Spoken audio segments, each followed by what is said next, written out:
கர்த்தருடைய வார்த்தைக்கு நேராய் நாம் திரும்ப போகிறோம்.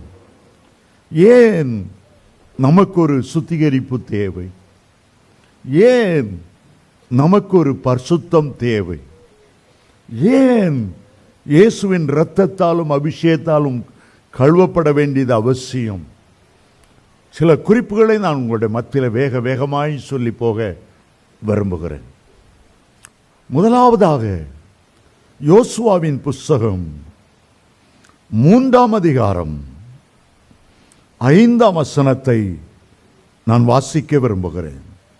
யோசுவா 3:5. யோசுவா ஜனங்களை நோக்கி, உங்களை பரிசுத்தம் பண்ணிக் கொள்ளுங்கள், நாளைக்கு கர்த்தர் உங்கள் நடுவிலே அற்புதங்களை செய்வார் என்றார். உங்களை பரிசுத்தம் பண்ணிக் கொள்ளுங்கள். இந்த நாள் உங்களை பரிசுத்தப்படுத்தி சுத்திகரித்து பூர்ணத்துக்கு நேராய் கடந்து செல்லுகிற ஒரு நாள். அப்படி நீங்கள் பரிசுத்தத்தை வாஞ்சிக்கும் போது, பரிசுத்தத்துக்கென்று ஒப்பு கொடுக்கும் போது, பரிசுத்தப்படுத்திக் கொள்ளும் போது கர்த்தர் உங்களுக்கு அற்புதம் செய்வார். புதிய வருஷத்தை எதிர்நோக்கி நிற்கிறோம்.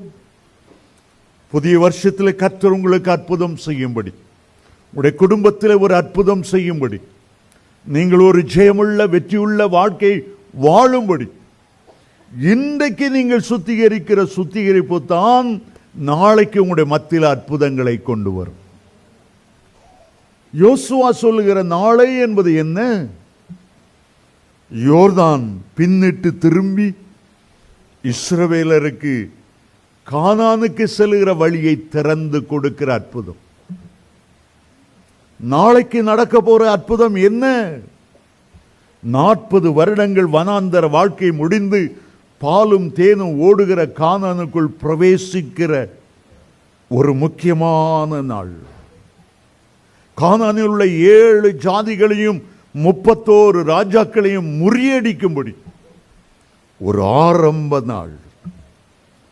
இதுவரை அடிமைகளாகவும் வனாந்தரத்தில் அலைந்து கொண்டிருந்த ஜனங்களை மாற்றி இனி ஆளுகிறவர்களாக, அவருடைய கட்டாத வீடுகளையும் நட்டாத திராட்சை தோட்டங்களையும் ஒலிவ மரங்களையும் சகலவற்றையும் ஆளுகிற அனுபவிக்கிற ஜனங்களாய் மாறும்படி அந்த அற்புதத்தை கர்த்தர் உங்களுக்கு செய்ய விரும்புகிறார்.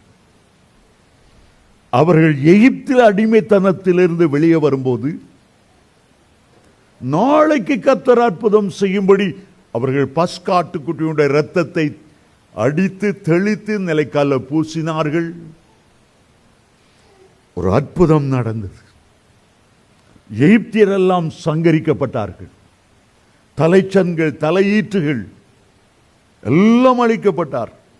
இஸ்ரவேல் குடும்பம் பாதுகாப்பாக இருந்தது. இரத்தத்தால் வருகிற ஒரு விடுதலை அது சொல்லுகிறது. பிறகு சிவந்த சமுத்திரத்தை கடந்தார்கள். அது ஞானஸ்நானத்துக்கு ஒரு அடையாளம். அந்த சிவந்த சமுத்திரம் 2ஆய் பிளந்த இஸ்ரவேலருக்கு வழி கொடுத்தது. ஆனால் பார்வோனையும் அவனை பின்தொடர்ந்த சேனையையும் மூழ்கி போட்டு, ஞானஸ்நானத்தில் இதுவரை பின்தொடர்ந்த சாபத்தின் வல்லமையிலிருந்து உங்களுக்கு ஒரு விடுதலை ஆண்டவர் தருகிறார்.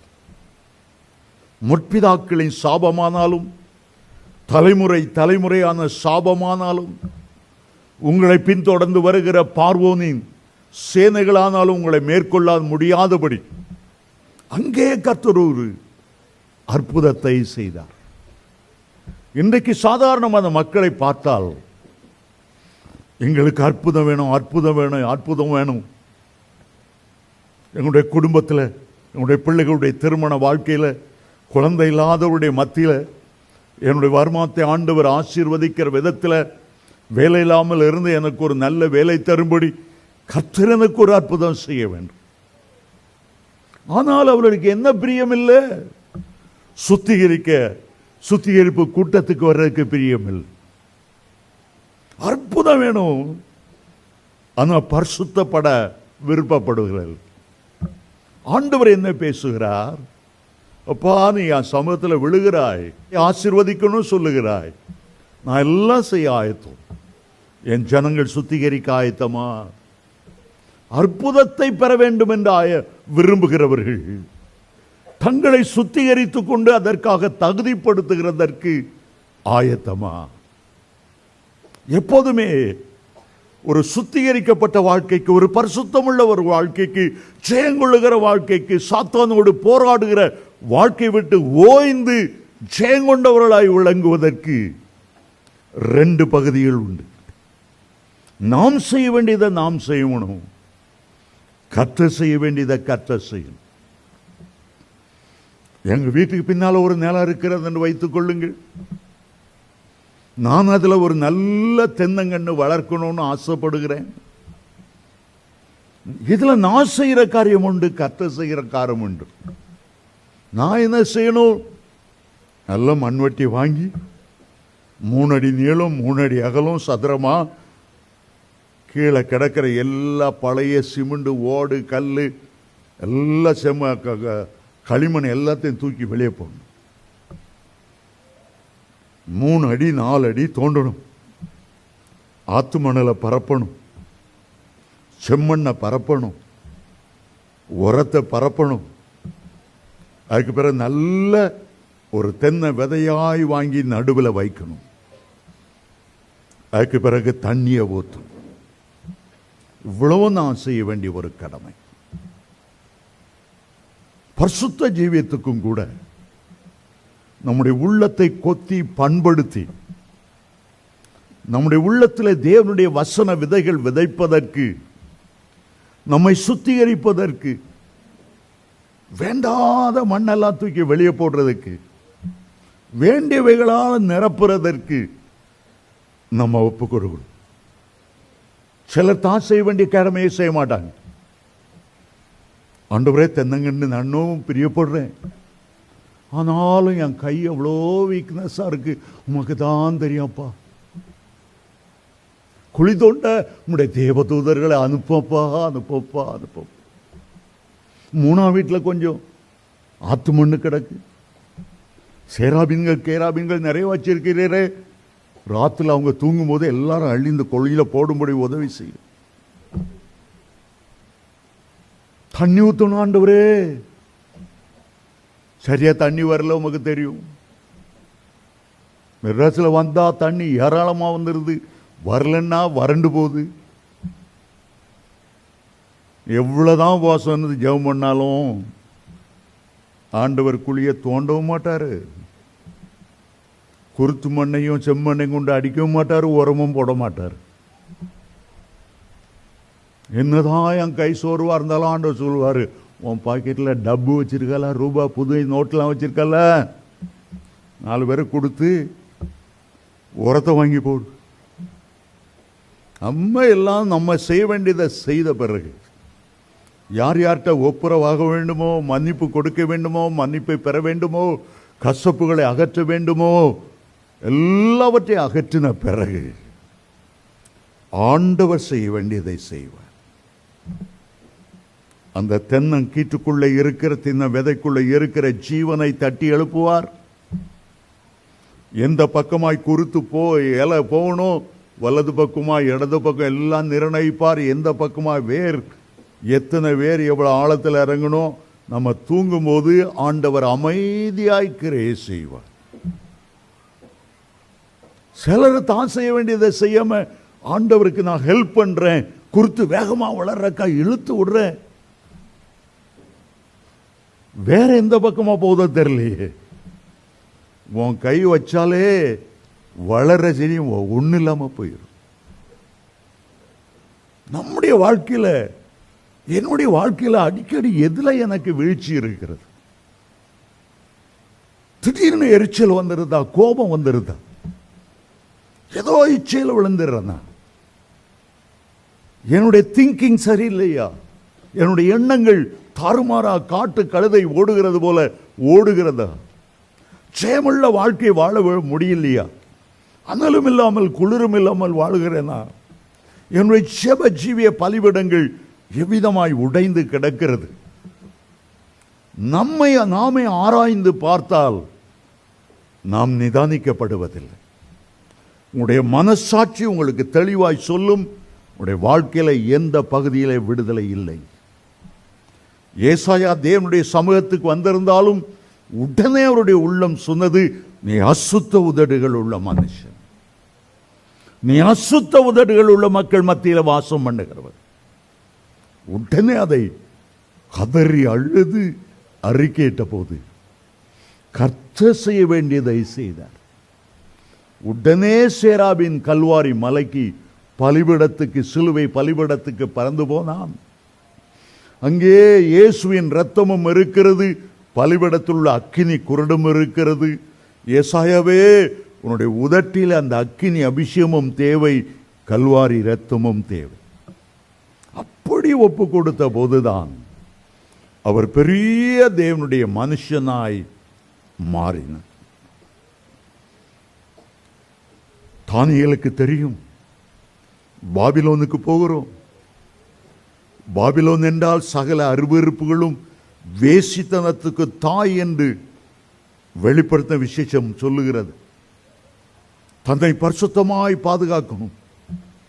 எந்த இடத்துக்கு போனா ஒரு விழுகை இருக்கும். எந்த ஆளோடு நீண்ட நேரம் மொபைல்ல பேசிட்டு இருந்தா சர்ப்பம் போல நைசா பாம்பு உள்ள வந்துடும். எந்த இடத்துல கால்கள் சறுக்கும். எந்த சம்பாஷணையை ஆண்டவர் விரும்புவதில்லை.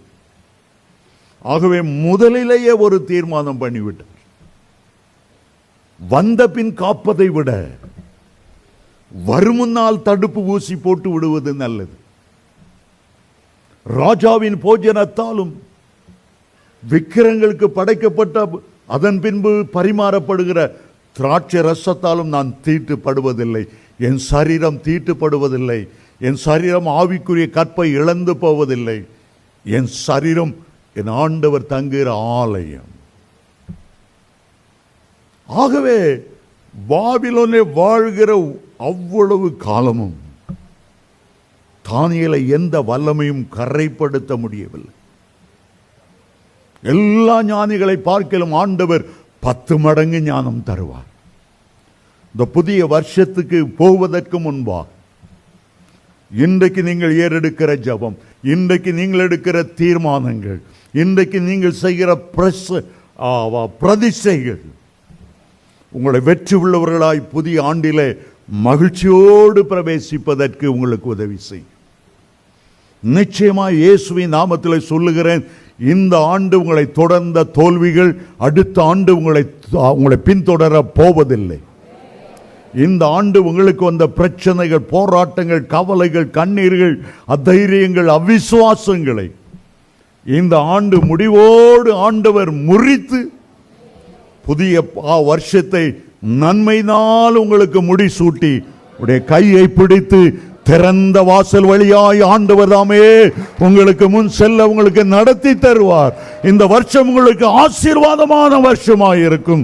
இந்த வருஷம், வரப்போகிற வருஷம் உடைய குடும்பத்தில் உள்ள அனைவரும் இயேசுவை ஏற்றுக்கொள்ள ஒரு அருமையான வருஷமாயிருக்கும். ஆண்டவர் சொல்லுகிறார், பரிசுத்தம் உள்ளவன் இன்னும் பரிசுத்தமாகட்டும், இன்னும் சுத்திகரிக்கட்டும். எல்லாவற்றுக்கும் ஒரு எல்லை உண்டு. பரிசுத்தத்துக்கு எல்லையே கிடையாது. இன்னும் பரிசுத்தம், இன்னும் பரிசுத்தம், இன்னும் பரிசுத்தம். ஒருபடி பரிசுத்தத்தில் ஏறினீர்களா, திருப்திப்பட்டு விடாதீர்கள், அடுத்தபடி ஏறுங்க. அவங்கள விட நான் பரிசுத்தன் என்று மற்றவர்களை ஒப்பிட்டு உங்களை நீதிமான்களாக்கி கொள்ளாதீங்க. கர்த்தருடைய பரிசுத்தம் நம்மிலே வருகிற வரையிலும் என்னிலே பாவம் உண்டு என்று யார் என்னை குற்றப்படுத்தக்கூடும்? இயேசு சவாலோடு கேட்டது போல நாம் பரிசுத்தப்படுவதற்கு அடிச்சுவடுகளை பின்வைத்து போனார் என்று 1 பேதுரு 2:21 வாசிக்கிறது. அவர் பரிசுத்தராயிருக்கிறது போல நம்முடைய எல்லா செய்கைகளிலும் பரிசுத்தராயிருங்கள் என்று ஆண்டவர் விரும்புகிறார், எதிர்பார்க்கிறார். புதிய வருஷத்துக்கு போவதற்கு மட்டும் சுத்திகரிப்பு அவசியம் இல்லை.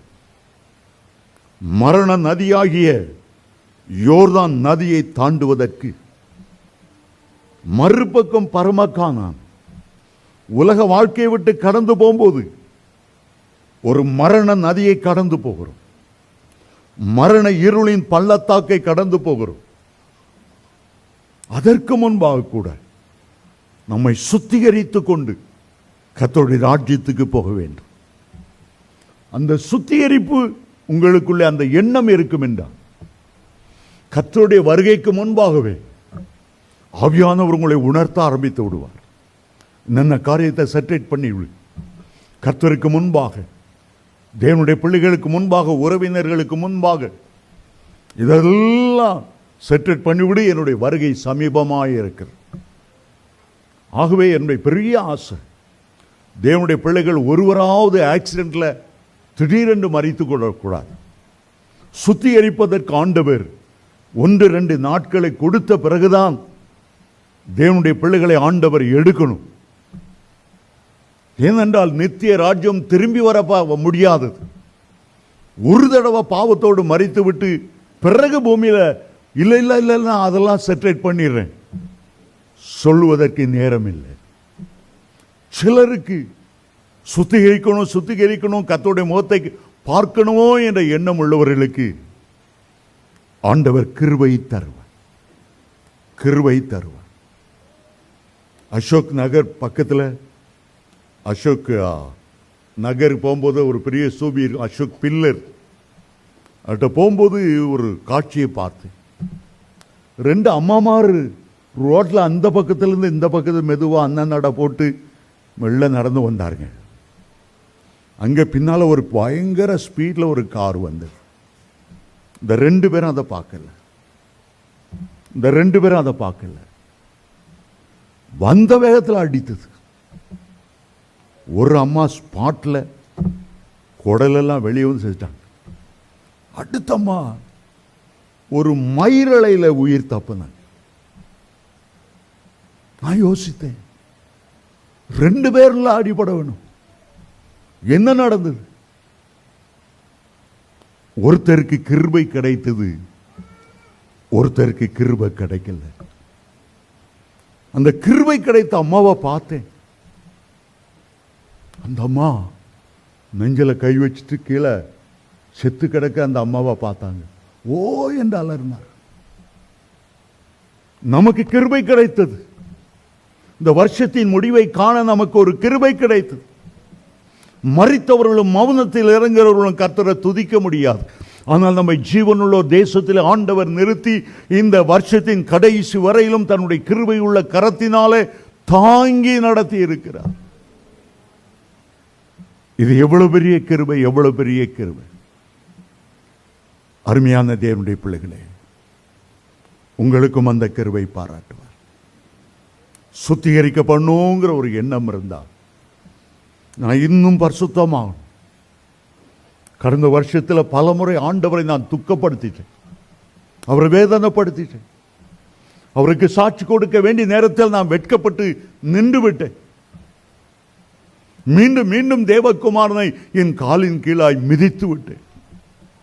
என்னை சுத்திகரித்த இரத்தத்தை நான் அசுத்தம் என்று எண்ணி தேவனோடு நிற்பதை பார்க்கிலும் உலக சந்தோஷத்தை நோக்கி நான் போய்விட்டேன். ஆண்டவரே, இன்றைக்கு நான் மன்னி, எவ்வளவுக்கு எவ்வளவு நான் கடந்த காலத்தில் உம்மை துக்கப்படுத்தி வேதனைப்படுத்தினோ, இனி அவ்வளவுக்கு அவ்வளவு உம்மை பிரியப்படுத்தி உம்மை சந்தோஷப்படுத்துவேன். என் வாழ்க்கையெல்லாம் உமக்கு நன்றி உள்ளவனாய் இருப்பேன். உம்மை துதிக்க வேண்டிய அளவு நான் துதிக்கவில்லப்பா. புதிய வருஷத்துக்கு செல்வதற்கு முன்பாக ஒரு சுத்திகரிக்கப்பட்ட இருதயத்தோடு என்னை நடத்தி செல்ல.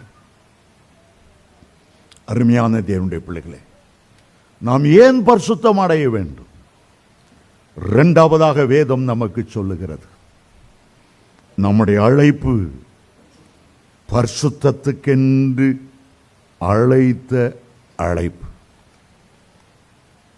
எல்லாருக்கும் இந்த அழைப்பு கிடைப்பதில்லை, எல்லாருக்கும் ரட்சிப்பு கிடைப்பதில்லை. நம்முடைய தேசத்தில் கோடிக்கணக்கான மக்கள் உண்மையான தெய்வன் யார், யார் இந்த வெளிச்சத்துக்குள் எங்களை நடத்துவார்கள், எங்களுடைய வாழ்க்கைக்கு பிறகு என்ன இருக்கிறது, மரணத்துக்கு பிறகு என்ன உண்டு, நம்பிக்கை இல்லாமல் இருளிலே விக்கிரங்களுக்கு பின்னால் அசுத்த ஆவிகளை வழிபடுகிறோம் என்று அறியாதவர்களாய், மரணத்துக்கு பிறகு வாழ்க்கை என்னென்று தெரியாமல் ஓடிக்கொண்டிருக்கும் போது நம்முடைய ஆண்டவர் எவ்வளவு கிருபையாய் நம்மை சந்தித்தார்.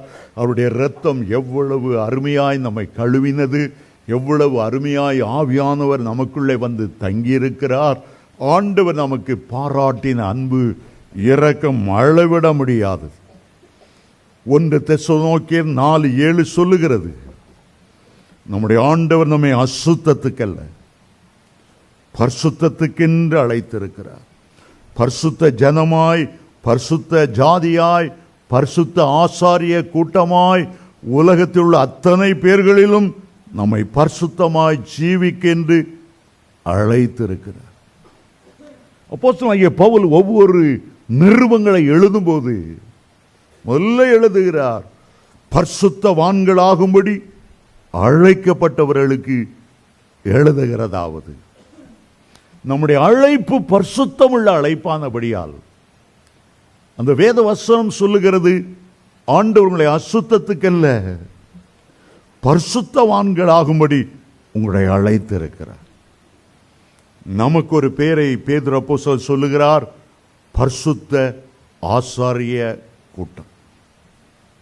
பழைய ஏற்பாட்டிலே ஒரு பிரதான ஆசாரியனை தேர்ந்தெடுக்கும் போது அவனுடைய நெற்றியிலே பொன்னாலான ஒரு தகட்டிலே ஒன்றை எழுதி அவர் நெற்றியிலே தரிப்பித்திருப்பார்கள்.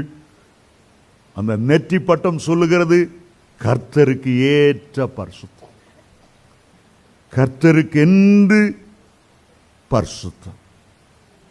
ஏன் நெற்றிப்பட்டை? அதுதான் சிந்தனை, அதுதான் மூளை, அதுதான் அவனுடைய எண்ணங்கள் உருவாகிற ஒரு இடம். தலையிலே பரிசுத்தவான், கர்த்தருக்கு பரிசுத்தம். நம்மை பரிசுத்தமாக்குவதற்கு ஆண்டவருடைய நெற்றியிலே முள்கிரீடம் தரிக்கப்பட்டது. தன் ஜனங்களை ஆசாரியர்களாக ராஜாக்களாக மாற்றி கர்த்தருக்கு பரிசுத்தம் என்ற பட்டை அவருடைய நெற்றியிலே வர வேண்டும் என்பதற்காக பரிசுத்தவான்களாகும்படி அழைக்கப்பட்டவர்களுக்கு இந்த பரிசுத்தத்துக்கென்று அழைத்திருக்கிறார். உங்களுடைய அழைப்பு பரிசுத்தமானது. ஒரு சின்ன பாலத்தின் மேல் ஒரு ஆடும் ஒரு பன்றியும் நடந்து போனதா? சின்ன பாலம்தான். எதிரில் ஒரு பஸ் வந்துச்சு. இதற்கு பின்னாலும் ஓட முடியாது, முன்னாலும் ஓட முடியாது. ஆடு இந்த பக்கம் தாவினது, பன்றி அடுத்த பக்கம் தாவினது. கீழே சென்னையை சீரழிய வைக்கிற கூவ நதி மாதிரி ஒரு சாக்கடை குளம் மாதிரி ஒன்று கட்டி கிடக்கு. 2 பேரும் விழுந்தது. ஆனா 2 பேருக்கு என்ன வித்தியாசம் தெரியுமா? பன்னிக்கு விழுந்த உடனே ஆனந்தம், பரம ஆனந்தம், சொல்ல முடியாத ஆனந்தம். அந்த தண்ணி அப்படியே ஏசி பண்ணி வச்சிருக்கிற மாதிரி, ஆஹா இதல்லவா சொர்க்கம், சாக்கடையில் மகிழ்ந்து கொண்டிருந்தது. ஆடு என்ன செய்தது?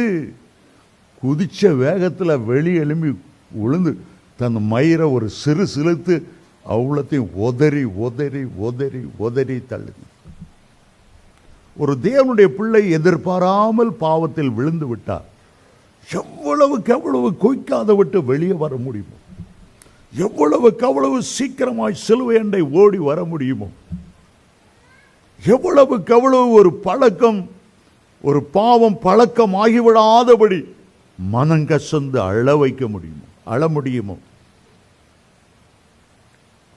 அருமையான தேவனுடைய பிள்ளைகளை, அங்குதான் உண்மையான சுத்திகரிப்பு ஆரம்பமாகிறது.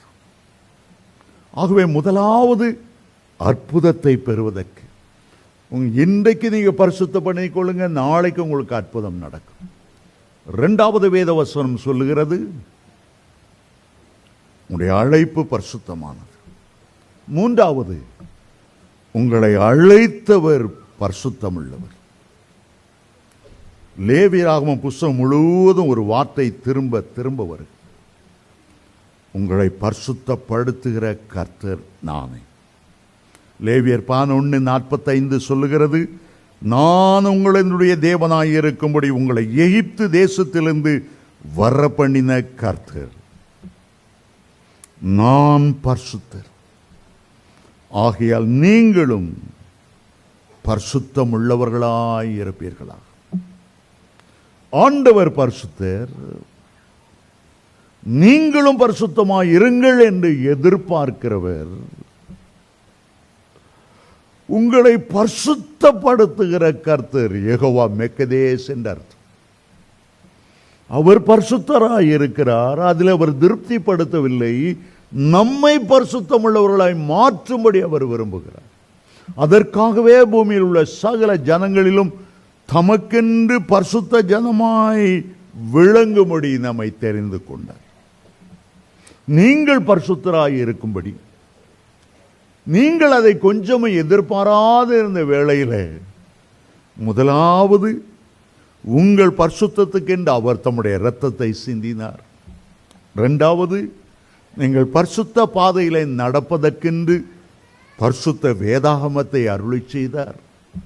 மூன்றாவது, நீங்கள் பரிசுத்தமாய் விளங்கும்படி பரிசுத்தாவின் அபிஷேகத்தை அவர் தந்தார். நாலாவது, நீங்கள் பரிசுத்தவான்களாய் விளங்கும்படி பரிசுத்தவான்களுடைய ஐக்கியத்தை கொடுத்தார். ஐந்தாவதாக, நீங்கள் பரிசுத்தமாய் வாழும்படி நல்ல சபையை, சபை கூடுதலை, தேவனுடைய பிள்ளைகளுடைய ஐக்கியத்தை, ஆவியோடு கர்த்தரோடு அவரை தொழுது கொள்ளுகிற தேவ ஜனங்களை ஆண்டவர் நமக்கு தந்தார். நான்காவதாக, ஏன் நம்மை சுத்திகரித்துக் கொள்ள வேண்டும்? வேதம் சொல்லுகிறது, எபிரேயர் 12:14, நீங்கள் தேவனை தரிசிக்க வேண்டும் என்றால், முகமுகமாய் பார்க்க வேண்டும் என்றால், பரலோக ராஜ்யத்துக்குள்ளே பிரவேசித்து அங்கே உள்ள மகிமை காண வேண்டும் என்றால் உங்களுக்கு பரிசுத்தம் அவசியம். எபிரேயர் 12:14 சொல்லுகிறது, பரிசுத்தம் இல்லாமல் ஒருவனும் அவரை தரிசிப்பதில்லை. படிக்காம இருக்கலாம், பாமரனாக இருக்கலாம், பேச்சு திறமை இல்லாமல் இருக்கலாம், பணம் சம்பாதிக்கிற வழி தெரியாமல் இருக்கலாம், லாசரு போல பருக்களோடு நோயோடு ஒரு வீட்டின் வாசலை படுத்திருக்கிறவனாய் இருக்கலாம். ஆனால் அவன் பரிசுத்தத்துக்கு ஒப்பு கொடுப்பான் என்றால் அவன் தேவனை தரிசிப்பான். எவ்வளவு படிப்பு இருந்தும், பணம் இருந்தும், செல்வம் இருந்தும், செல்வாக்கு இருந்தும் பரிசுத்தம் இல்லாமல் வாழ்வான் என்றால் அவனால் தேவனை தரிசிக்கவே முடியாது. ஆகவேதான் மத்தேயு 5:8 சொல்லுகிறது, இருதயத்தில் சுத்தமுள்ளவர்கள் பாக்கியவான்கள், அவர்கள் தான் தேவனை தரிசிப்பார்கள். அந்த சுத்தம், சரீரத்துக்கென்று ஒரு சுத்தம் உண்டு. தினமும் குளிக்கிறோம், பல் வளர்க்கிறோம், ஒரு சுத்திகரிப்பு. ஆத்மாவுக்கென்று ஒரு சுத்திகரிப்பு உண்டு.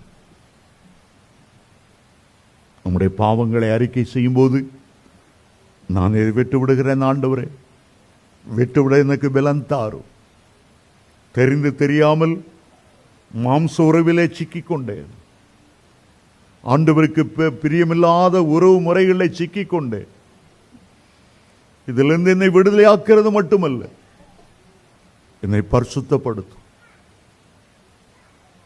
1 யோவான் 1:9 சொல்லுகிறது, நாம் நம்முடைய பாவங்களை அறிக்கையிட்டால் எல்லா பாவத்தையும் நமக்கு மன்னித்து எல்லா அநியாயத்தையும் நீக்கி நம்மை சுத்திகரிப்பதற்கு அவர் உண்மையுள்ளவராகவே இருக்கிறார்.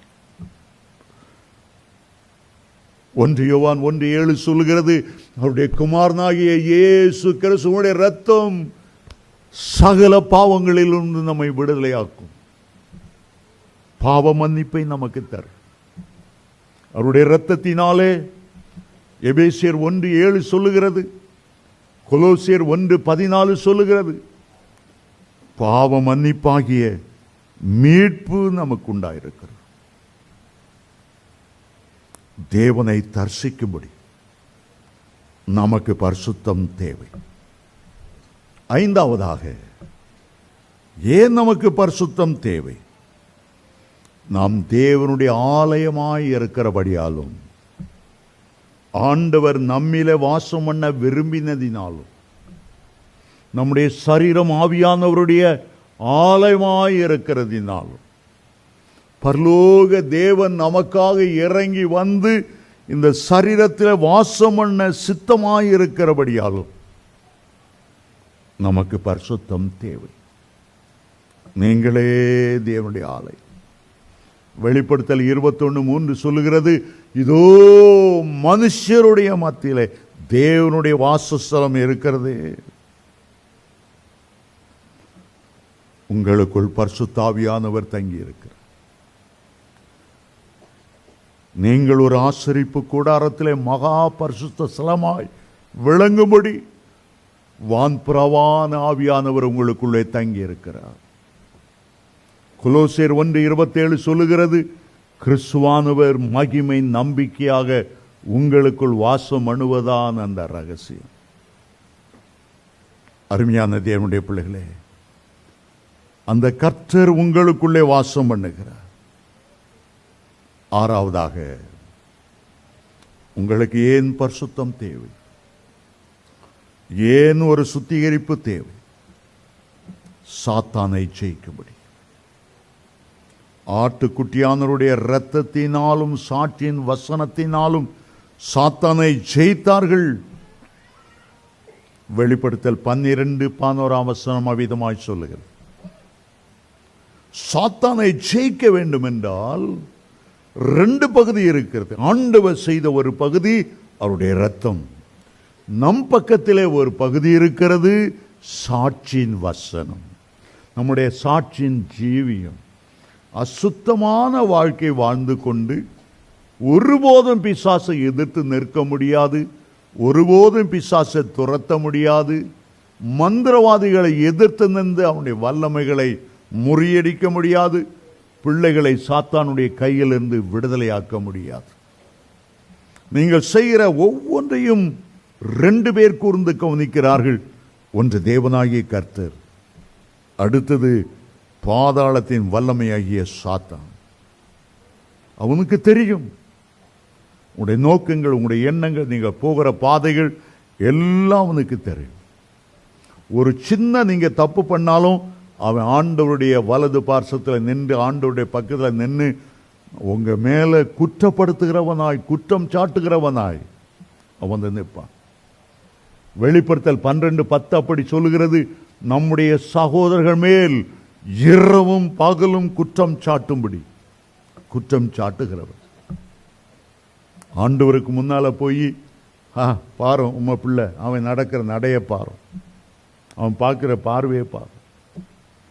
குடிகாரனோடையும் போய் உட்காந்துருக்கான், சீட்டாடுறவனோடும் போய் உட்காந்துருக்கான், துன்மார்க்கருடைய ஆலோசனை போய் உட்காந்துருக்கான். இவனுக்காக போய் நேரம் உயிரை கொடுத்தீர என்னன்னு சொல்றது? குற்றம் சாட்டி கொண்டு இருப்பான். ஆண்டவருக்கு எவ்வளவு தலை குனிவா இருக்கும். எல்லா தேவதூர்கள் மத்தியில் இந்த ஏலிம் சபைக்கு வர அந்த இப்படி ஒரு இடத்த உட்காந்துருக்கான், இப்படி ஒரு தகாத செயல் செய்துட்டு இருக்கான். ஆண்டவர் கம்பீரமாக உட்கார்ந்து இருக்கிற ஆண்டவர் நம்ம நிமித்தம் தலை குனிஞ்சி உன்னை இயேசுவானவர் நமக்கா பரிந்து பேசுவார். பிதாவை நோக்கி இன்னொரு சந்தர்ப்பம் கொடுப்போம். இத்தனை வருஷம் கொடுத்து பார்த்தோம், அவனால் ஒரு பிரயோஜனம் இல்லை. நான் இன்னும் அவன் மேலே கிருபையா இருக்க பிரியப்படுகிறேன், இன்னும் கிருபையின் தருணத்தை கொடுக்கப்படுறேன். சாத்தானை ஜெயிக்க வேண்டும் என்றால் உங்களுடைய வாழ்க்கையில் ஒரு சுத்திகரிப்பு தேவை. ஏழாவதாக, கடைசியாக, நீங்க வருகையில் காணப்படுவதற்கு, பரலோகத்தில் பிரவேசிப்பதற்கு, அந்த நித்திய ஜீவனை காத்துக்கொள்வதற்கு ஒரு சுத்திகரிப்பு தேவை. ஆகவே இது ஆயத்தப்படுகிற ஒரு நேரம்.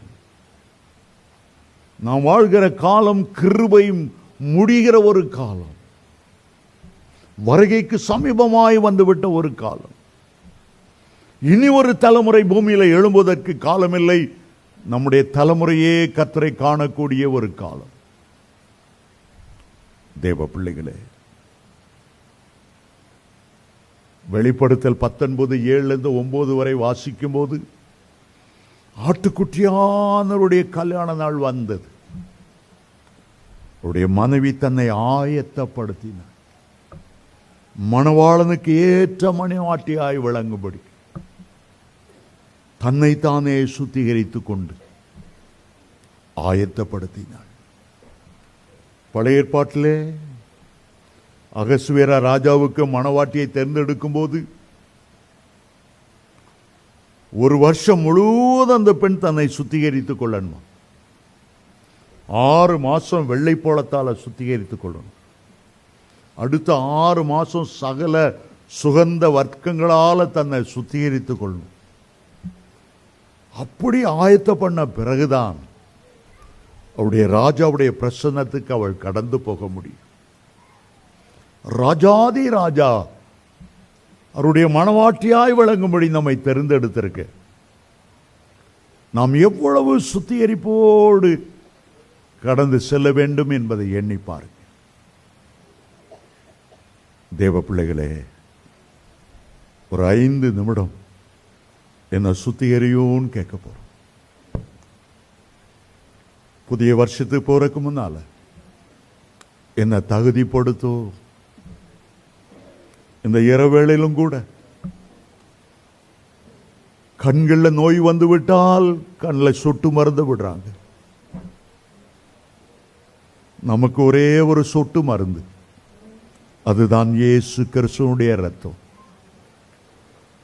அந்த இரத்தம் நம்முடைய உச்சம் தலையிலிருந்து உள்ளங்கால் வர கடந்து வரட்டும். அந்த இரத்தம் நம்மை தகுதி உள்ளவர்களாய் மாற்றும். மறுபடியும் ஆண்டவருடைய அன்போடு இணைக்கிற ஒரு அன்பாய்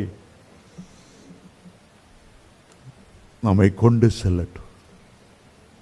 இந்த வருஷ முடிவில் ஆண்டவரை பார்த்து சொல்லுங்க, நான் பல காரியத்தை இழந்து போயிட்டேன், பரிசுத்தத்தை இழந்து போயிட்டேன், ஆதி அன்பை இழந்து போயிட்டேன், எனக்கு கொடுத்த வரங்களை வல்லமை நான் இழந்து போயிட்டேன், உன்னத பலனை நான் இழந்து போயிட்டேன். அப்பான்னு கூப்பிடுகிற அந்த புத்திர சுவியார ஆவியை இழந்து ஒரு அனாதை போல நான் நின்று கொண்டிருக்கிறேன். இன்றைக்கு மறுபடியும் உம்மண்டை சேர்த்து கொள்ளும் அப்பா. இழந்து போன எல்லாவற்றையும் எனக்கு திரும்ப தாரோப்பா. இந்த ஆண்டு முழுவதும் நீர் எனக்கு எவ்வளவு அற்புதங்களை செய்தீர். எத்தனை தரம் நான் மரணத்தின் விளிம்பிலே நான் நடந்து கொண்டிருந்தேன். எத்தனை முறை உம்மை நான் துக்கப்படுத்தி வேதனைப்படுத்தினேன். மன நிம்மதியற்றவனாய் நான் வாழ்ந்த வேளையில் எல்லாம் எவ்வளவு கிருபையோடு என்னை தேடி வந்து என்னை தூக்கி எடுத்து என்னை நிலை நிறுத்தினீரே. எத்தனையோ பேர் ஆஸ்பத்திரியில் மாத கணக்கில் படுத்து கிடக்கும் போது, எத்தனையோ பேர் ஒரு நேர உணவு இல்லாமல் தவித்து கொண்டிருக்கும் போது, எத்தனையாய் என்னை பாதுகாத்தீர். என்னுடைய வாழ்க்கையிலே யோர்தானின் பெருவெள்ளங்களை போல சோதனைகளும் போராட்டங்களும் கலக்கங்களும் பயங்களும் சூழ்ந்த போது நீர் ஒருவர் தான் என் பட்சத்தில் நின்று, நீர் ஒருவர் தான் என்னை ஆற்றி தேற்றி, மகனே பயப்படாதே நான் உன்னோடு இருக்கிறேன் என்று உடன்படிக்கை செய்து என்னை தூக்கி எடுத்து மார்போடு அணைத்தீரே. ஸ்தோத்திரம் அப்பா.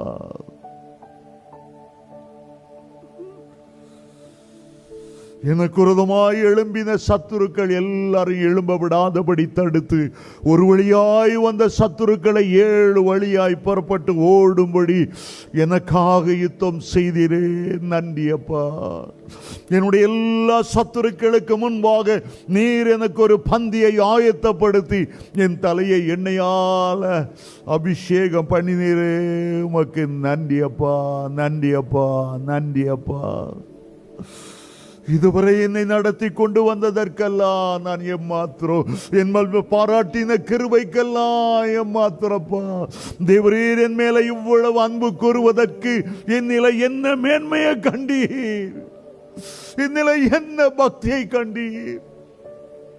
சிலுவை சுமந்த தோள்களே 11 மாதங்கள் சுமந்து வந்து 12ஆம் மாதத்திலும் இன்னும் உனக்கு கிருபை தருவேன் அப்பா, பயப்படாதே, உன்னுடைய தோல்வியை நான் ஜெயமாய் மாற பண்ணுவேன் என்று உடன்படிக்கை பண்ணுகிறதற்காக உமக்கு நன்றி. துலா லஹு ஷகு புரான் ரக்கெரி ஹூலா அப்துல்லா ஜீசஸ் ஜீசஸ் ஜீசஸ். உம்முடைய கிருபையின் சட்டைகள் ஒவ்வொரு மேலும் விரித்திருக்கிறதுக்காக நன்றி ஜீசஸ். கிருபையின் ஆவியை எங்கள் மேல் ஊற்றுகிறதற்காக நன்றி. மறுபடியும் உற்சாகத்தின் ஆவி எங்களை தாங்கும்படி செய்கிறதற்காக நன்றி.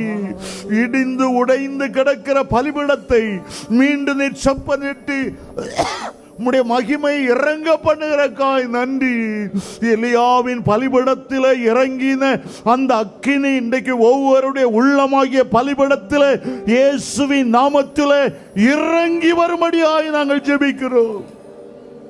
லபாலஹா ஷாதரா கலபாதரா துர்ரபா தர்ரபா ரபா ரபா.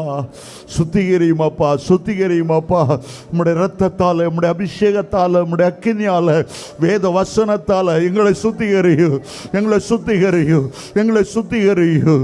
பொன்னின் களிம்புகளை நீக்கி பிரகாசமுள்ள பசும்பொன்னாக மாற்றுகிறது போல எங்களை ஒரு விசை சுத்திகரியும், சுத்திகரியும். எங்களுடைய குறைவுகள் எல்லாவற்றையும் அகற்றும் ஆண்டவரே. எங்களுடைய விழுகைக்கு காரணமான எல்லாவற்றையும் எங்களை விட்டு நீக்கி போடு.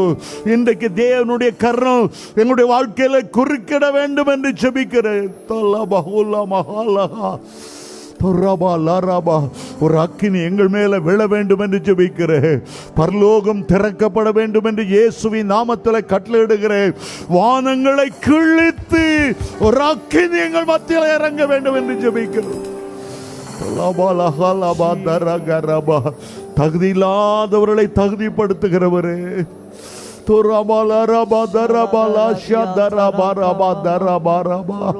நாங்கள் களிமண்ணாய் இருக்கிறோம், மீண்டும் எங்களை வனைவீராக, பரிசுத்த பாத்திரமாய் வனைவீராக. எஜமான் பயன்படுத்துகிற சுத்திகரிக்கப்பட்ட பாத்திரமாய் பயன்படுத்துவீராக. உம்முடைய கைகளிலே அலங்காரமான கிரீடமாக, உம்முடைய கைகளிலே ராஜ முடியாய் விளங்கும்படி ஒவ்வொருவரோடும் கரம் வல்லமை இணைய வேண்டும் என்று ஜெபிக்கிறேன். ஒவ்வொருவர் மேலும் அந்த கிருபையின் அபிஷேகம் இறங்கி வர வேண்டும் என்று ஜெபிக்கிறேன். அவர்கள் இழந்து போன சந்தோஷத்தை, இழந்து போன சமாதானத்தை இயேசுவின் நாமத்திலே மறுபடியும் தர வேண்டும் என்று ஜெபிக்கிறேன். எந்த விதத்திலும் குற்ற மனசாட்சி அவர்களை திரும்ப திரும்ப எழும்ப விடாதபடி குட்டி கொண்டிருக்கிற சாத்தானுடைய தூதனாயிராதபடி குற்ற மனசாட்சியை மாற்றி போடு. ஆவியில் ஆத்மாவில் சந்தோஷத்தை தார ஆண்டவரே. நீ முந்தினவைகளை நினைக்க வேண்டாம். என் மகனே, என் மகளே, நான் ஒரு புதிய காரியத்தை செய்கிறேன். பழையவைகள் எல்லாம் மறக்கப்பட்டு போ.